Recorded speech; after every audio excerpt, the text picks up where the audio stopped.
அவர்களுடைய பணம் உள்ள போக முடியவில்லை, அவர்களுடைய பிள்ளைகளால் உள்ள போக முடியவில்லை, அவர்களுடைய அன்பு மனைவியினால் அவர்களோடு கூட கடைசி வரைக்கும் நிற்க முடியவில்லை. முடிவு பரியந்தமும் என் தேவன் ஒருவர் தான் என் தகப்பனாரோடு கூட இருந்தா.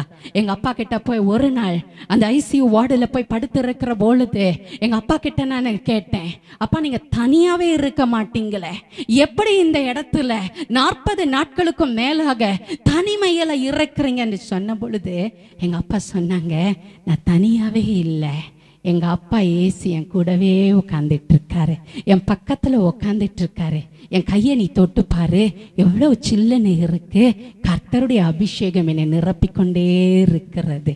ஆம் பிரியமானவர்களே, முடிவு பரியந்தமும் கர்த்தராகிய ஆண்டவர் உங்களோடு கூட அவர் வர வேண்டுமே ஆனால் நிச்சயமாகவே கர்த்தர் உங்களோடு கூட இருக்க வேண்டும். இந்த கர்த்தரை இன்றைக்கு நீங்க ஏற்றுக்கொண்டு உங்க வீட்டுக்கு கொண்டு போங்க. இந்த கர்த்தர் தான் உங்க கூட கடைசி வரைக்கும் வருவாரு. இந்த இயேசு கிறிஸ்து தான் உங்க கடைசி மூச்சு வரைக்கும் இருப்பாரு.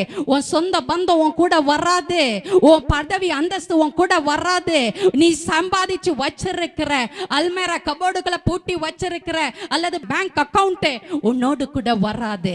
ஆனா கர்த்தர் உன்னோடு கூட கடைசி வரையிலும் அவர் வருகிறவராயிருக்கிறார். வேதம் அதற்கு தான் சொல்லுகிறது, நிச்சயமாகவே கர்த்தர் உன்னோட கூட இருக்கிறார், நிச்சயமாக அவர் இருக்கிறார். கடைசியாக 5வது ஒரு காரியத்தை சொல்லுகிறேன். எபிரேயருக்கு எழுதின நிருபம் 6வது அதிகாரம் 14வது வசனம் சொல்லுகிறது, கர்த்தர் சொல்லுகிறார், நிச்சயமாகவே நான் உன்னை ஆசீர்வதிக்கவே ஆசீர்வதித்து உன்னை பெருகவே பெருக பண்ணுவேன். எத்தனை பேருக்கு ஆசை?